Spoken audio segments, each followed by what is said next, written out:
Hello horror fans and welcome back to the scariest channel on YouTube, Top 5 Scary Videos, your compendium for all things horror fiction and fandom, because damn it, we just love some spooky stuff. What's going on guys? As per usual, I'll be your horror host Jack Finch, and today we're going to be doing things a little different. Hold on to your hats because we've got a brand new series and it starts right here, The Monster Files. A top 5 list where we peel back the layers of horror cinema and knock up a showreel of the most iconic and monstrous cinematic killers that this terrifying world has to offer. Today we're starting off big with the top 5 scariest Leatherface kills. Roll the clip.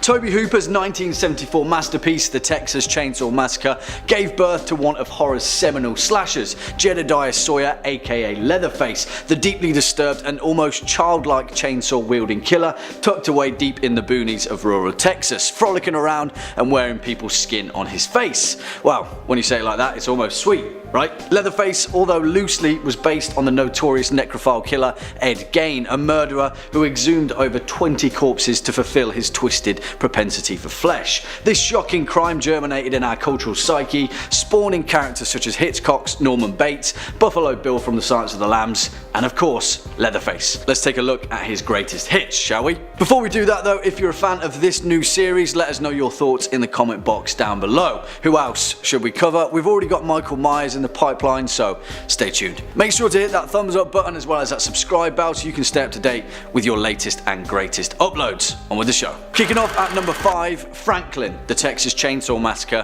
1974. I hear something. Stop. Stop.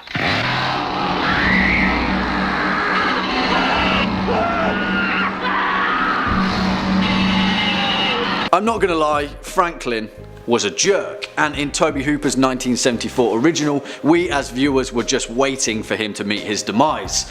Or was that just me? Hey, he was loud, obnoxious, he was ruining the trip for everyone else, and that's not even including the looming threat of a chainsaw killer. He was whiny and he made some absolutely terrible decisions that led to the deaths of pretty much everyone involved. Also, Franklin was absolutely oblivious to how much danger they were all actually in. So yeah, he was pretty easy pickings for Leatherface. I'm not going to sugarcoat it, this death scene is visceral in the sense that it's incredibly straightforward. Leatherface appears out of nowhere, chainsaw starts buzzing, and Franklin dies. We don't actually see any of the gore or the incredible special effects that the indie film is synonymous for, but that's what makes it so great. Our own minds are left to fill in the gaps, and it all happens so deftly. It highlighted the fact that although Leatherface is slow, laborious, and in actual fact kind of stupid, he's still incredibly capable of pulling off a stealthy takedown, which made him that much more terrifying. Coming in at number 4, Morgan, Texas Chainsaw Massacre, 2003.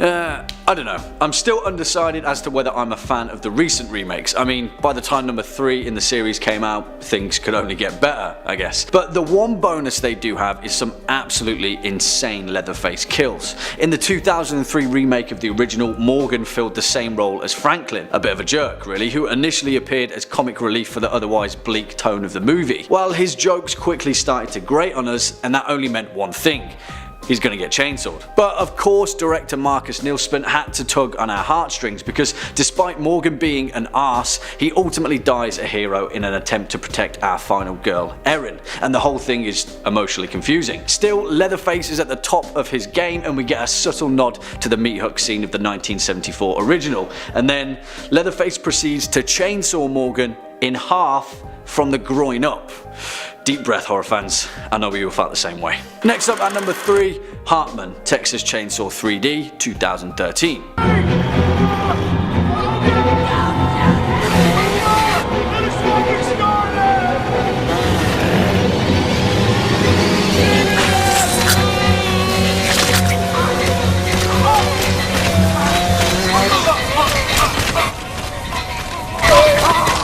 A confusing scene all around, really, for an otherwise confused movie, but one of the most insane Leatherface kills in the entire franchise. Throughout the events of 2013's Texas Chainsaw Massacre 3D, we learn that the local mayor Bert Hartman is just as hellbent on killing people as our boy Leatherface. In a bid to eliminate the cannibalistic Sawyer family and stamp out their kind from Texas, himself and a few angry cronies firebombed their rural home and were declared heroes in the town of Newt. Fast forward a few decades and, well, it turns out that the final girl, Heather, is actually the long lost cousin of Leatherface himself, and the film quickly turns into a confusing and strange barrage of chainsaw family bonding, and the final showdown takes place in none other than an actual slaughterhouse. Ironic, right? Well, forget about the corny dialogue and the ham-fisted exposition, because we're ultimately rewarded with this. Leatherface bringing the pain via hand dismemberment and a meat grinder. A winning combination as far as Leatherface is concerned. Swinging in at number 2, Buzz and Rick, The Texas Chainsaw Massacre 2, 1986.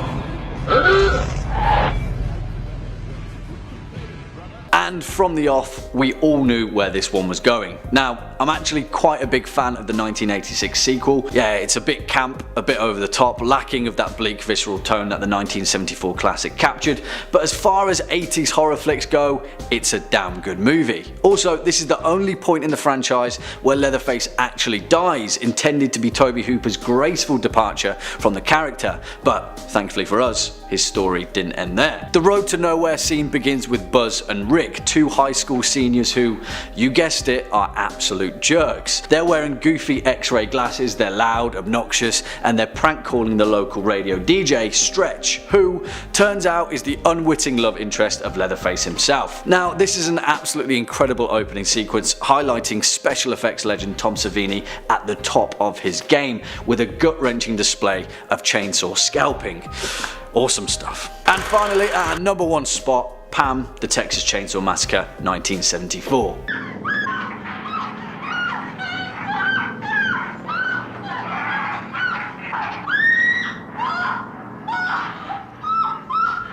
And jeez, this scene is literally a horror work of art. Start to finish, the meat hook scene is cemented firmly in iconic horror cinema, and if you haven't seen it, you really should. Although Pam's final fate is left ambiguous, with only Sally ultimately escaping from Leatherface, it's safe to say that the chainsaw-wielding killer leaves the rest to our imagination. Even though we as an audience never actually see the hook pierce through her skin, we feel every agonizing moment, and this scene still holds up the cringe factor even 40 years later. It's our first full introduction to Leatherface and a taste of the overwhelming sense of dread that he layers throughout the film's duration. Moments before, Pam's boyfriend Kirk received the full force of a sledgehammer, and so Pam must bear witness to Leatherface handling his kill. The thing that makes this scene so goddamn bleak is the complete and utter lack of hope. We're in Leatherface's world now. There's no fighting back. You either run or you die. Well, there we have it, our first feature on the Monster Files, the one and only Leatherface.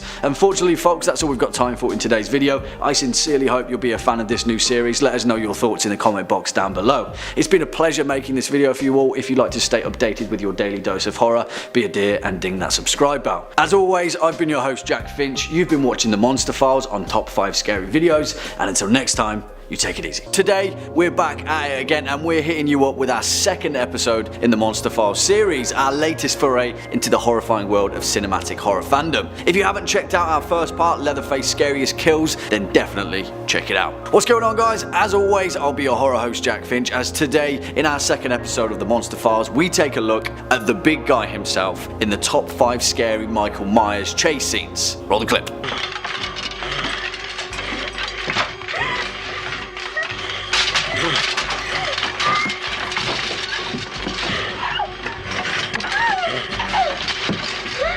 Now, it's no closely guarded secret that Halloween, John Carpenter's 1978 slasher masterpiece, is one of the greatest horror films ever made. Because it is, no questions asked. But it wouldn't be anything if it wasn't for the big blue overalls himself, the Shape, Michael Myers, the silent, relentless killer wielding one hell of a sharp knife. He gave rise to a horror hallmark, an idea that Tobe Hooper's Leatherface germinated but couldn't quite pull off: the chase sequence. That nail-biting, heart-racing moment where we as an audience are on the edge of our seats pleading with the victims to get away from their impending slaughter. Well, let's take a look then, shall we? Before we do that though, guys, you know the drill by now. If you're a fan of this video, the Halloween series, Michael Myers, or just top 5 scary videos in general, then please be a dear and hit that thumbs up button, as well as that subscribe bell so you can stay up to date with our latest and greatest uploads. If you're a fan of the Monster Files series, please let us know your thoughts in the comment box down below. Who should we cover next? Kicking off at number 5, John and Molly, Halloween H2O, 1998.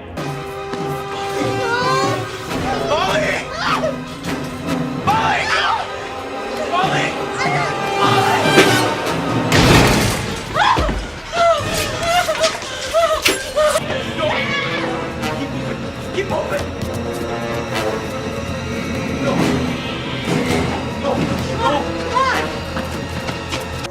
I'm going to level with you all. Although it may be an unpopular opinion, I'm actually a huge fan of 1998's Halloween H2O. Jamie Lee Curtis, Joseph Gordon-Levitt, Josh Hartnett. What more can you ask for from a late 90s film, right? Maybe I'm just being nostalgic, but Halloween H2O managed to capture a time and a place, and it also held up as a decent slasher flick. For all of its shortcomings, it had one of the best set-piece chase sequences in the entire franchise that highlighted Michael Myers as the dread-inspiring presence that he really is. In this scene, we find John, Laurie Strode's son, played by Josh Hartnett, and his girlfriend Molly as they're relentlessly pursued by Michael through the grounds of Hillcrest Academy. Josh Hartnett gets stabbed in the leg and the pair quickly flee behind a metal gate. This is where Michael truly shines, frantically slashing and swiping at his prey. As we as an audience know that the keys to the gate are actually on the floor, we get that awful punch in the gut feeling when Michael looks down and realizes he can use the keys, and we terrifyingly understand that Michael Myers isn't just a mindless beast with zero intelligence. You can't just hide behind a locked door like you could with some rabid dog. He's human, just like us. Next up at number 4, the hospital chase scene, Halloween 2, 1981.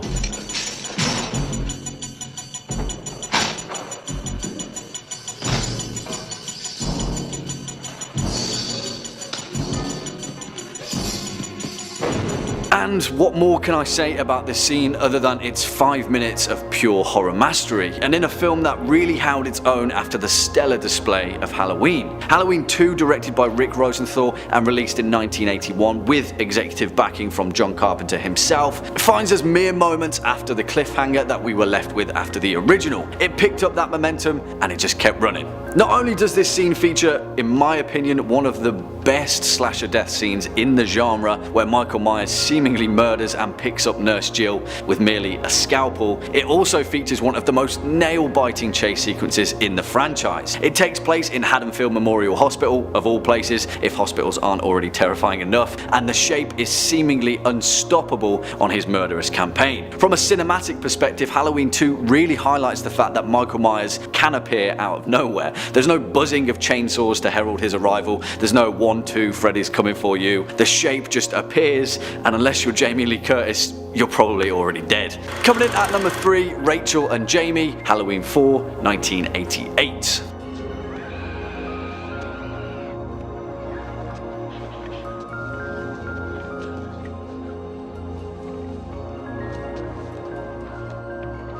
This scene is actually really good in an otherwise lackluster movie. This is the period in the Halloween franchise where things just got really weird and Michael kind of lost his visceral feel and turned more into a paranormal entity. Halloween 4 picks up after the strange attempt of Halloween 3 Season of the Witch that didn't even feature old Michael Myers, so they were like, better get that guy back. In Halloween 4, Laurie Strode tragically died in a car crash, leaving behind her young daughter Jamie. Following the canonical events of Halloween 2, it's 10 years later and Michael Myers awakens from a coma in dire need to scratch his murderous itch after discovering his sister's death. That culminates in this scene with Mikey back in Haddonfield chasing unsuspecting victims around town. So where do they end up?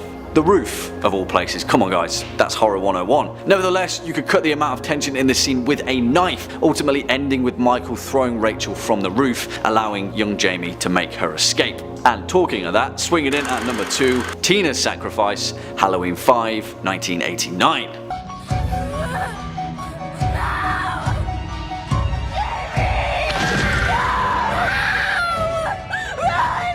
And now we're following the trend of people sacrificing themselves to save the precious Jamie Lloyd from her murderous uncle. Again, despite the lackluster 5th Halloween, this scene is actually great, highlighting the fact that if people follow John Carpenter's tracks, they'll end up with the right results. Also, Danielle Harris is fantastic in this movie, cementing herself as a true scream queen. Halloween 5 picks up a year later, following the events of Halloween 4, and Jamie Lloyd is still dealing with the scars left over from her first encounter with her uncle Michael Myers, who, of course, ain't dead yet and actually survived falling down a mine shaft after being nursed back to life by a weird little hermit out in the woods. We actually get a 2-for-1 in this scene, the pure terror and slow crawl from Jamie as she frantically claws to safety, and the ultimate sacrifice of her pal Tina to ensure Jamie's getaway. Yet again, people just throw themselves at Michael to make sure Jamie Lloyd is safe and sound. What a liberty. Also, I know I shouldn't laugh, but that groan from Tina at the end is hilarious.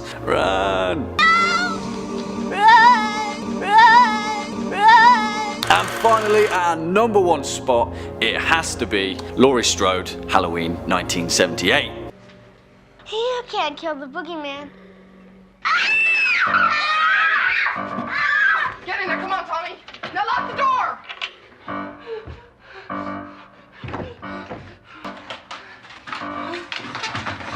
Because, as we all know, it can be no other. Some things are iconic for a reason, and Halloween is iconic because Jamie Lee Curtis locked herself in a closet while being tracked down by the Shape, and she quickly realizes how damn stupid of a decision that is. It gave way to the trope that Victor Miller, Tobe Hooper and Wes Craven understood so well. You don't need grand locations and intricate sets to inspire fear, you just need a suburban home with nowhere left to hide. I could talk about this scene all day. Hell, even the soundtrack alone, because for 7 minutes of pure tension, John Carpenter really goes the distance, and he delivers. This is also the first time where we realise that there's something more to this character than first meets the eye.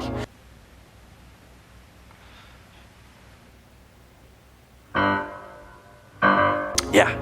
You know what I'm talking about. It's what makes Michael Myers such a standout horror villain. He's the personification of the fear of the unknown. Even throughout the franchise, the reason that Halloween's creators lent on Michael Myers is because he struck a chord with the genre. It didn't matter if some of the films were trash or plot lines became absurd. We watch it for Michael Myers as we struggle to figure out what the hell is going on behind that mask.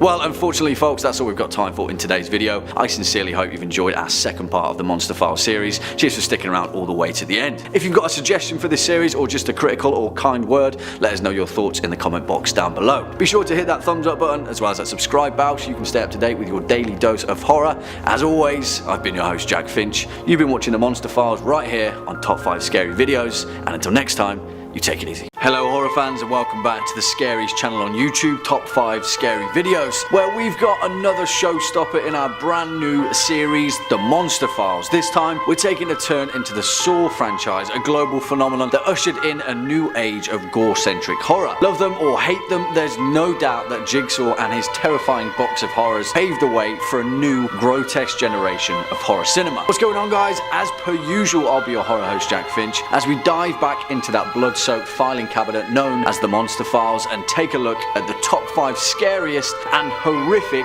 Jigsaw traps. Roll the clip. You don't know me, but I know you. I want to play a game. Here's what happens if you lose.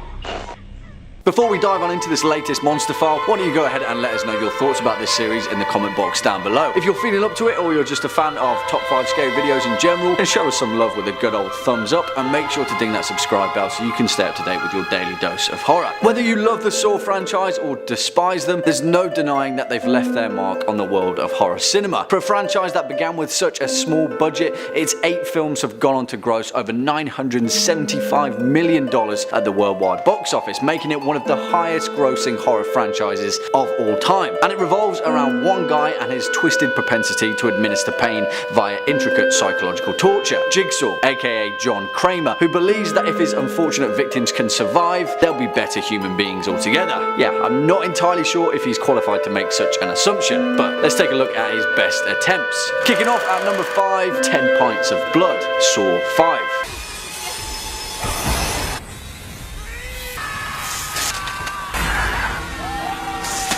And what better way to kick off this list than by sticking our hand into a table saw. Saw 5, released in 2008, begins with the messier end of Jigsaw's intricate plotline. Now, I'm not going to discuss the cinematic value of each of these films because as a whole there's not a lot going on other than Saw and Saw 2, which, let's face it, were awesome horror films. The latter half of the franchise got a little confusing, to say the least. So let's just leave it at that. The most insane jigsaw trap in Saw 5 finds 5 strangers in a series of increasingly difficult team building exercises, who eventually are whittled down to just 2, Britt and Malik, who are tasked with giving 10 pints of blood to continue on through their house of pain. Now, this isn't the juice and cookies kind of giving blood, of course, this is Jigsaw. There's 10 pints of blood in the human body, so both Malik and Britt have to commit to sticking their hand into a table saw in an excruciating display of human survival. Or, you know, they could just kill each other. The real kicker with this trap though is that it was intended to be used by 5 people, each giving 2 pints of blood each. The real lesson in this maze of horrors was that if they just would have worked together rather than compete, they would have all survived the painstaking process. You know what they say about hindsight. Coming in at number 4, The Oxygen Crusher, Saw 6.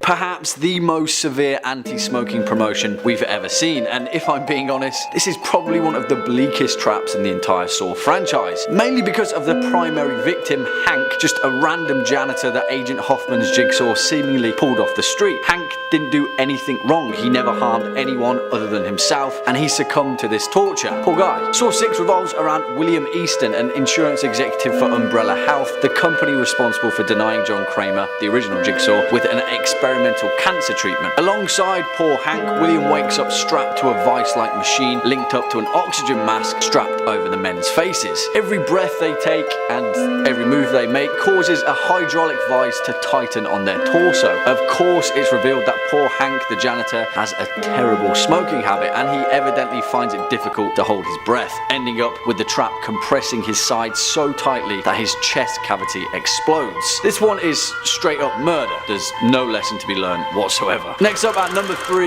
The Venus Flytrap, Saw 2. It's right before your eyes. How much blood will you shed to stay alive, Michael? Live or die? In Saw 2, which in all fairness was a great sequel to the original and a bold step into the intricate mind of Jigsaw, the film begins with Michael Marks, a police informant for the series' loose protagonist, Detective Eric Matthews. And, well, Michael's wake-up call isn't very pleasant at all. Imagine this: you wake up disoriented, bleeding, with a massive metal spike contraption around your neck and a strange swollen feeling in your eye socket. The next thing you know, there's a weird puppet telling you that the only way to survive is to cut out the key to deactivate the trap. Oh, where's the key? It's burrowed beneath your eye socket. Oh, and also you've got 60 seconds to figure it out. For a killer that had the intention of teaching his victims a lesson, the Venus Flytrap is pretty much unteachable, and it's one of the most brutal traps in the entire series. Don't get me wrong, it definitely stands beside the reverse bear trap that's so synonymous with the series, but at least that thing had a few survivors. The Venus Flytrap has a 100% mortality rate, which is why it's the leading face-destroying trap to make this list. It's gnarly stuff. Swinging in at number 2, The Angel Trap, Saw 3. The device you are wearing is hooked into your ribcage. And by the time this tape is finished, you will have 1 minute to find a way out. And this is where we get to the point on this list where the chances of survival reach absolute zero. The Angel Trap was never intended to teach anyone a lesson. Its sole purpose was to kill its unwitting victim as painfully as possible, and this trap delivers that in spades. Have you ever heard of the Blood Eagle? It was a method of torture synonymous with Nordic warriors throughout the Viking period of Scandinavia, reserved as the most public and excruciating display of death possible. Its method of torture was to sever the victim's ribs from their spine and then pull their lungs through the gaps, creating a grotesque display of wings. Yeah, that's pretty much the idea with this trap, and although it's probably borrowed heavily from ancient methods of torture, its display is much more graphic in Saw 3. Alison Kerry, one of the detectives hot on the trail of Jigsaw, wakes up in a contraption of metal racking which is also hooked to her ribs. The means of her escape is a key kept in a beaker of highly corrosive acid, which even though she painstakingly manages to grab, ultimately does nothing. And yeah, you can kind of guess how that one ends. And finally, our number one spot, the rack. Saw 3 again. Do unto others as you would have them do unto you. Apply here, Jeff. Make your choice. Because, like we said previously, Saw 3 is pretty damn bleak. Spoilers, but it's down to Jigsaw's apprentice Amanda, yeah, that Amanda, the one in the bear trap mask, having gone a little haywire. She's waylaid the whole live or die thing that Jigsaw tried to drill into his victims and just settled for the die part. Seriously, out of all the traps in the Saw series, this would be my last choice. It's a machine of pure barbarity, and in all reality, there's no living through this one. This scene features the character of Timothy Young, the man responsible for killing the protagonist's young son in a drink driving incident. This is also one of the rare moments in the Saw franchise where the gore for the sake of gore actually pays off. This entire scene is counterbalanced with the protagonist Jeff staring down his son's killer who's strapped to the rack, and even though Jeff ultimately passes the puzzle, it's futile. There's no saving him. Even after watching Timothy's limbs get individually twisted, there's no stopping the rack. And it doesn't stop either, it just keeps twisting until there's nothing left. Well, anyway folks, that's unfortunately all we've got time for in today's episode of the Monster Files. Cheers for sticking around all the way to the end. If you've got any thoughts on this video, speak your mind in the comment section down below. It's been a pleasure making this video for you all. There'll be many more Monster Files in the pipeline. As always, I've been your host Jack Finch. You've been watching Top 5 Scary Videos, and until next time, you take it easy. Hello horror fans, and once again welcome back to the scariest channel on YouTube, Top 5 Scary Videos, and it's my pleasure to inform you all that we're heading steadfast into the next neatly packaged episode of the Monster Files, our brand new original series that breaks down the big bad baddies of horror cinema. What's going on guys? As per usual, I'll be your horror host Jack Finch as we take a look at everyone's favourite misunderstood machete wielding madman and all the times that his plot armour was thicker than his fleshy bulbous head, and take a look at the top 5 times Jason Voorhees should have died. Roll the clip. Do you know what your gift is? No matter what they do to you, you cannot die.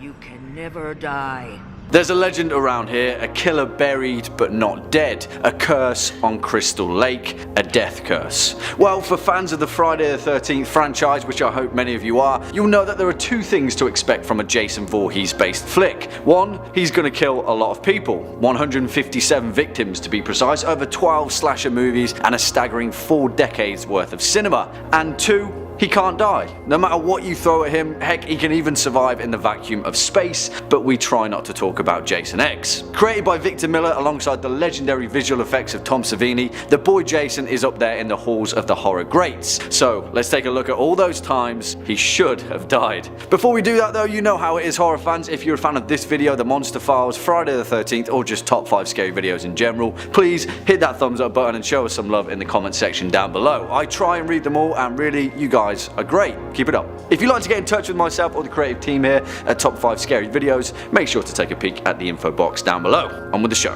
Kicking off at number 5, Friday the 13th Part 6, Jason Lives, 1986.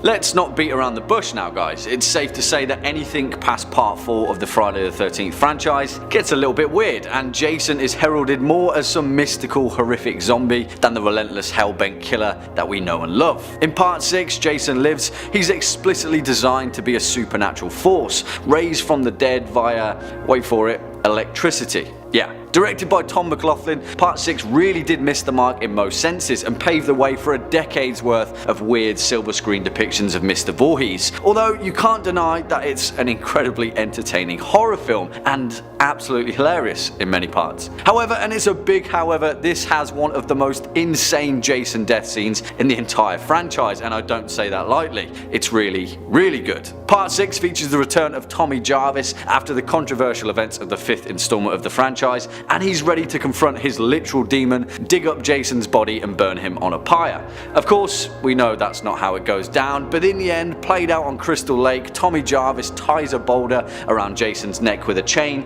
trapping him beneath the water in a weird sort of poetic justice. Oh, and then he takes a motorboat to the neck, exploding him in a burst of gore. Is he dead though? Of course he's not. Coming in at number 4, Friday the 13th, Part 3, 1982.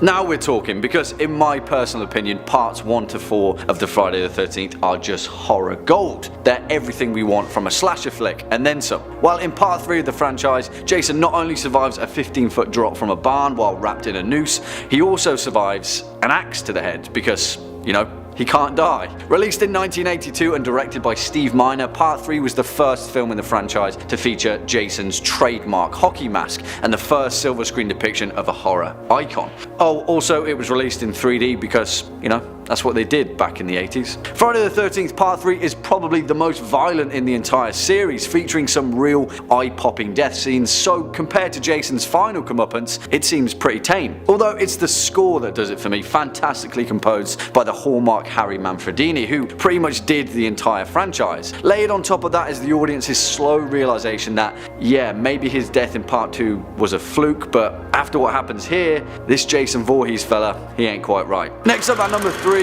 Friday the 13th, 2009.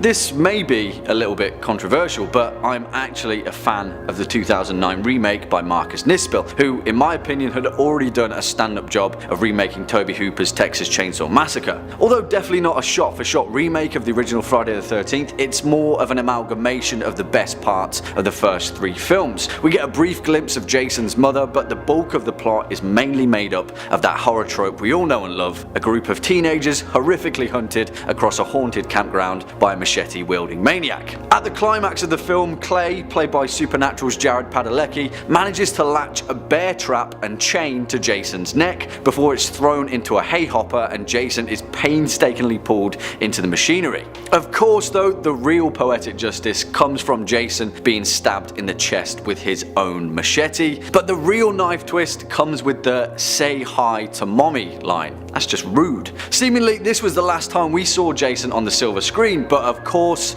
as we all know, there's no way he's dead. Swinging in at number 2, Friday the 13th, Part 2, 1981.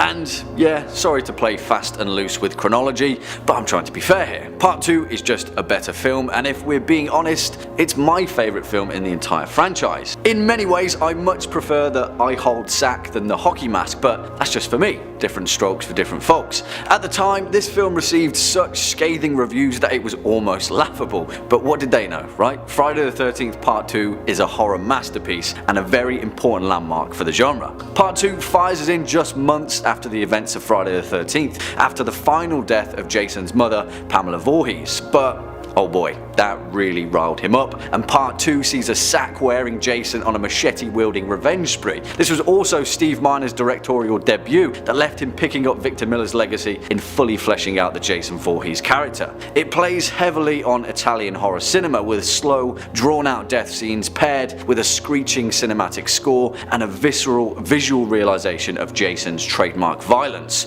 Just when you think he's dead too, he bursts through the window in the same way that he burst out of Crystal Lake at the climax of Friday the 13th. Great stuff. And finally, our number 1 spot, Friday the 13th, the final chapter, 1984.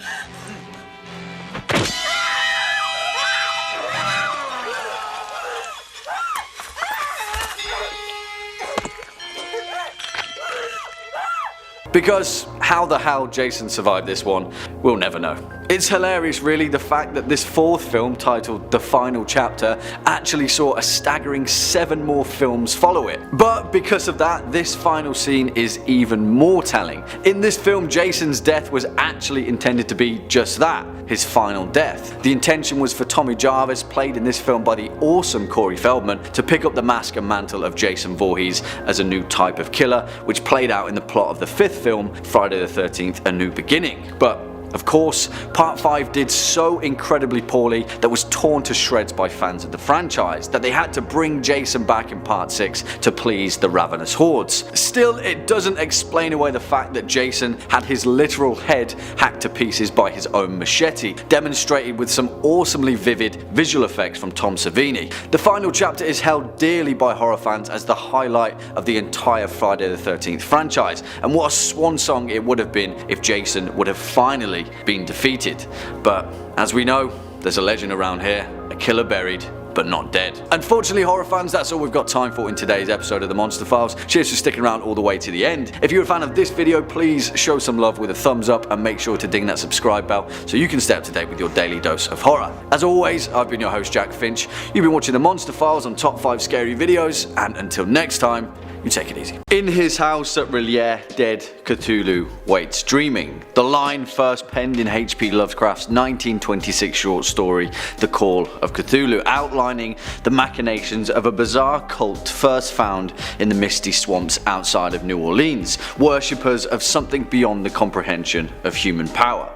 Cthulhu, the high priest of the great old ones, the great dreamer, the sleeper of the dead city of R'lyeh. Well, we said he wasn't going to make any of our Lovecraftian monsters list, but that's because he's got a whole video to himself. What's going on, horror fans, and welcome back to this Eldritch episode of the Monster Files right here on Top 5 Scary Videos. As always, I'll be your humble host Jack Finch as we once again light up the altar, don our ceremonial garb, and take a look at the top 5 scary Cthulhu stories.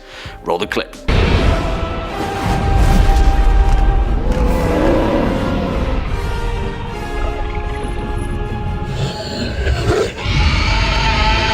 Don't worry guys, that was just his avatar. He's much bigger than that. Now granted, Cthulhu is only the eldritch horror that we know and love because of the mystery that surrounds him, and his actual physical appearance only crops up once in the Lovecraftian mythos in the Call of Cthulhu. But with mystery comes an abundance of fear, and every time we hear Cthulhu's name whispered in the works of Lovecraft, we understand the true depth of his cosmic horror. Well, let's take a look, shall we? Kicking off at number 5, The Shadow over Innsmouth, which some would consider to be one of the most defining departures of the Cthulhu mythos, building on the majority of the Deep One themes established in Lovecraft's previous short story, Dagon. The Shadow over Innsmouth is absolutely great and delivers on Lovecraft's style of blending shared universe references with mythology and hard history. It also drew heavily on Lovecraft's own fear of mental degeneration, harkening back to the tragic events of both his parents dying in a mental institution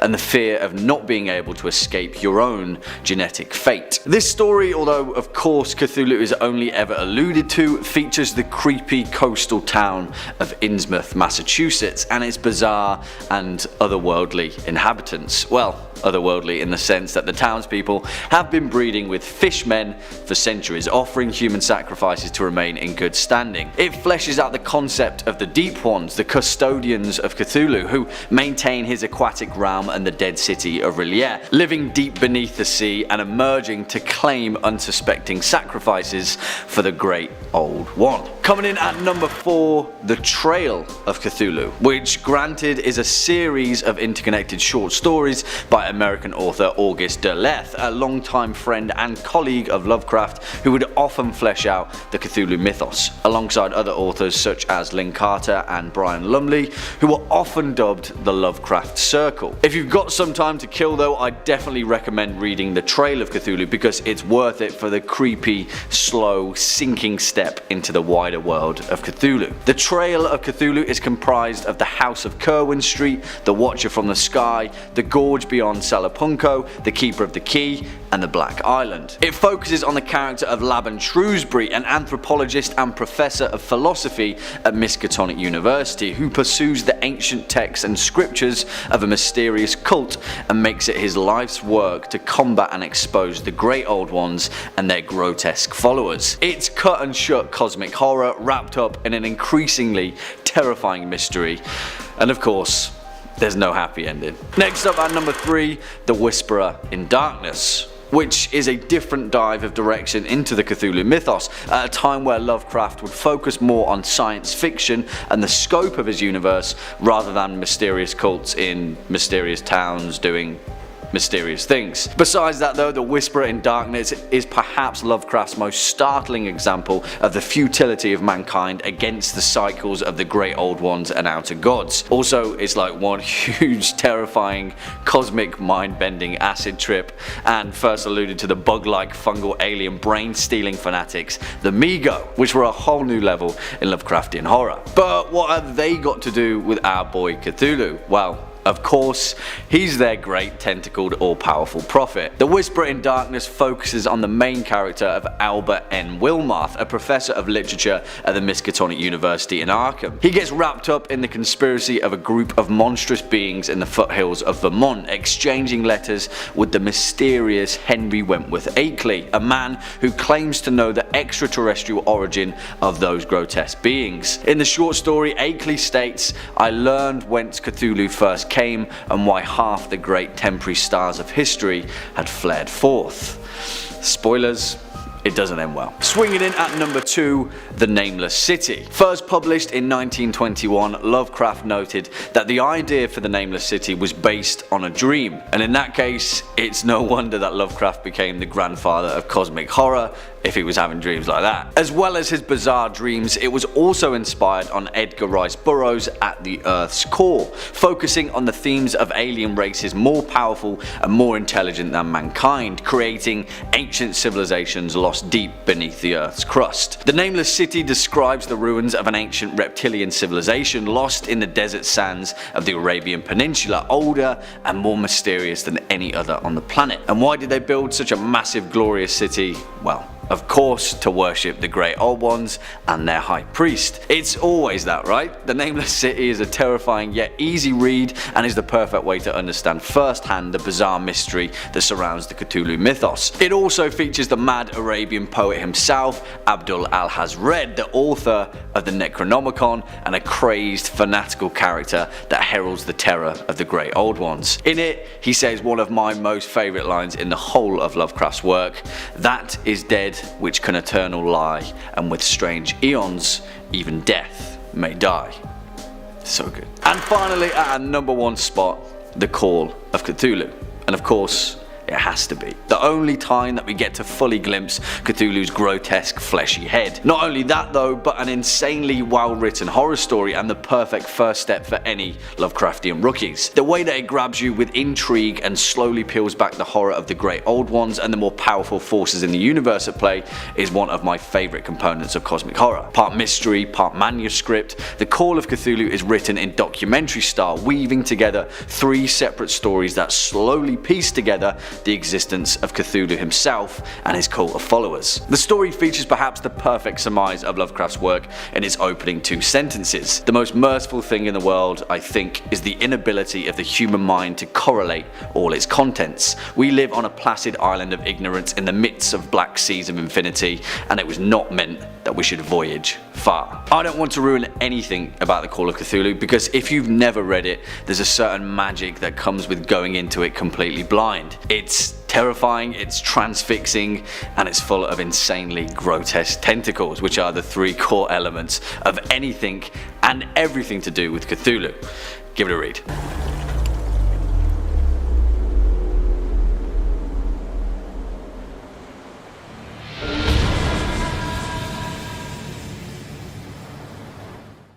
Well, there there we have it, folks, our Eldritch episode of the Monster Files, the big boy himself, Cthulhu. Before we depart though, I'd like to read out some of your greatest comments from over the past few days. First off, Dreamseeker says, love your passion for Lovecraft, Jack. Well, much love, Dreamseeker. Some would say passion, others would say that I've been indoctrinated by the esoteric order of Dagon. Cthulhu Fatagan. Jason Lescorbeau says, please explore the Necroscope book series, so underrated, Lovecraftian vampires from another world. And nice one, Jason. I've never actually read the Necroscope series, but Brian Lumley is enough of a reason for me. Lovecraftian vampires from another world. Say no more. And finally, Marcus says, I love the word Eldritch. Well, me too, buddy. Maybe we should rename the channel to Top 5 Eldritch Videos. Kinda got a ring to it. Well, unfortunately, folks, that's all we've got time for in today's episode of the Monster Files. Feel free to hit that thumbs up button and show us some love in the comment section down below. As always, I've been your host, Jack Finch. You've been watching Top 5 Scary Videos, and until next time, you take it easy. Imagine a creature that simply by looking at it meant that your death would be impending, swift, and unstoppable. Well, if you know anything about the SCP Foundation, the mysterious fictional organization made up of thousands of incredibly talented science horror writers from across the planet, then you'll know that there are no shortage of terrifying anomalous monsters waiting patiently to tear you limb from limb. Wow. Sounds like a pretty good premise for the Monster Files, right? What's going on, horror fans, and once again welcome back to the Monster Files right here on Top 5 Scary Videos, a brand new series where we curiously meander our way through horror fiction's horrifying bestiary. As always, I'll be your humble host, Jack Finch, as we bravely take a peek at the top 5 scary SCP-096 facts. Roll the clip. Or actually no, don't. It's probably for the best.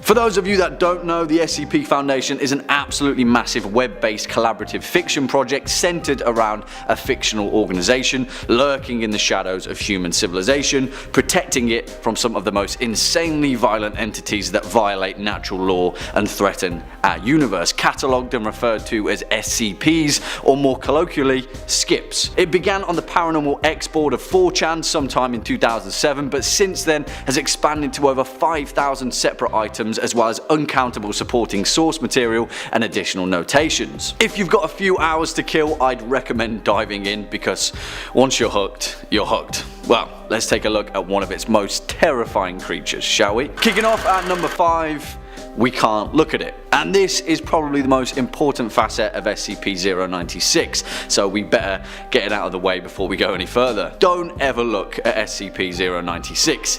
If you do, it's coming to get you.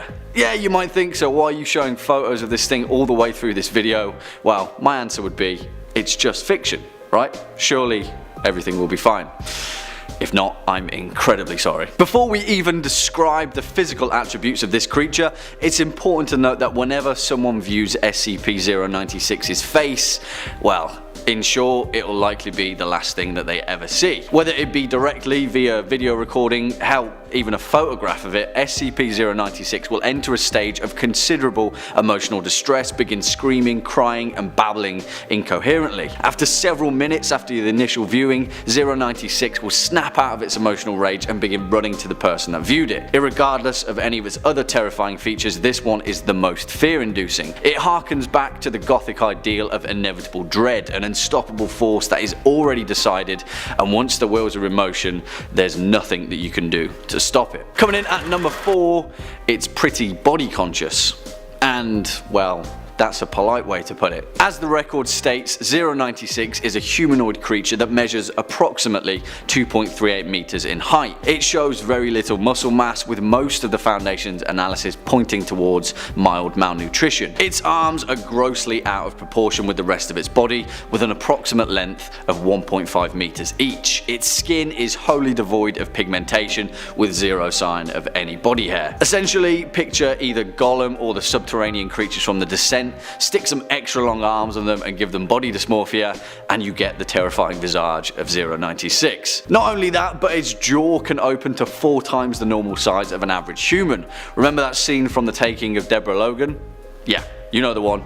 Exactly like that. However, its other facial features seem to remain similar to that of an average human, with one exception: its eyes, which are completely devoid of pigmentation. The Foundation has no idea whether this guy is blind or not, as it shows no signs of any higher brain function and isn't even considered to be sapient, which makes it that much more terrifying. Fear becomes palatable when we understand motivation, but without it, that's a whole different beast. Next up at number 3, it's under lock and key. For now. In the world of the SCP Foundation, its anomalous entities have several levels of classification. Safe SCPs are pretty self-explanatory. They're easily and safely contained, shut it away and don't worry. Then there's Keter class, which means that the Foundation can't contain such an entity because its power is beyond scope and understanding. Then there's Euclid, which is where 096 falls, which means that it can be contained, but not indefinitely because it's unpredictable. 096 is contained in an airtight steel cube at all times, with 0 exceptions. Put it this way, if the thing was your dog, you wouldn't be taking it for a walk, ever.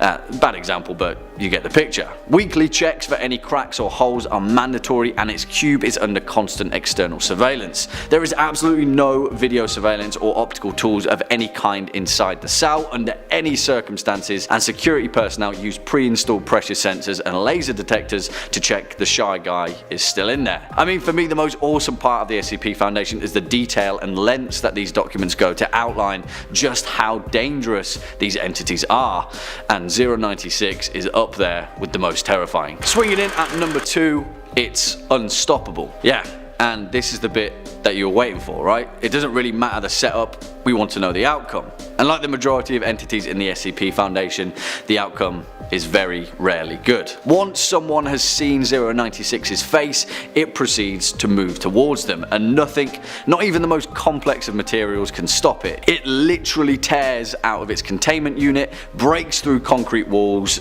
anything to get to its target. Documented speeds have varied from 35 to over 200 kilometers per hour, and it will literally rampage across the planet just to get to its target. And when it gets there, well, it brutally and violently kills you and then eats you. Done. And it has a 100% kill rate. 0 cases throughout the Foundation's records have ended in survival. It sees you, you're dead. Fact. Once it's chowed down, it will sit down for several minutes, compose itself and become docile again, where it will begin to slowly pace back towards its natural habitat, which is unknown, thankfully. I mean, would you even want to know where it lived? And finally, at our number 1 spot, the Foundation wants it dead. Pretty much more than anything, but it can't really seem to kill it without everything going terribly wrong. Hell, it's not even known whether 096 can be damaged by conventional means, and in an incident log, the skip survives over 1,000 50 caliber rifle rounds, as well as an anti-tank missile tearing chunks out of its body, but it just carries on. Move over Jason Voorhees, because this guy is a whole new level. It's suspected that its skeleton is the truly indestructible part of its body, and it simply regenerates its organic tissue after being damaged. Not good. Not good at all. The thing that the Foundation fears the most is a chain reaction. Picture this, SCP-096 gets out, it's making its way across a vast distance to find its target, but on the way, a family sees it running across the road. Oops. See ya. Next, a news helicopter notices it running across a field. It's broadcast on live primetime news. Thousands of people see it live. Uh-oh. Yeah, you can see where I'm going with this one. In a mass chain reaction event, 096 would be like Santa Claus making sure his list is checked and fully up to date. It wouldn't be good, horror fans. It wouldn't be good at all. And in that case, let's thank our lucky stars that this horrifying monster is fictional. Or is it? Well, there we have it, horror fans. Thanks for sticking around for this SCP based episode of the Monster Files. Before we depart, let's take a look at some of the most creative things you've had to say over the past few days. DeSoto Fisher says, this video series is really good and I'm always eagerly awaiting more. Would it be of interest to make an entry on the Final Destination series? Maybe. Please. Well, DeSoto, that was very politely put. Personally, I absolutely love the Final Destination series, even when it got a little bit more draining towards the later films. We'll see what we can do. SCP-096 is kind of like that, though, right? It's coming to get you either way. Next up, Ultraviolence simply says, good video. Well, cheers buddy, and good username, my old Droog. I hope you've enjoyed this horror show. Thanks for stopping by for this latest edition of the Monster Files. Make sure to hit that thumbs up button and ding that subscribe bell so you can stay up to date with our latest and greatest uploads. As always, I've been your horror host Jack Finch. You've been watching the Monster Files right here on Top 5 Scary Videos, and until next time, you take it easy.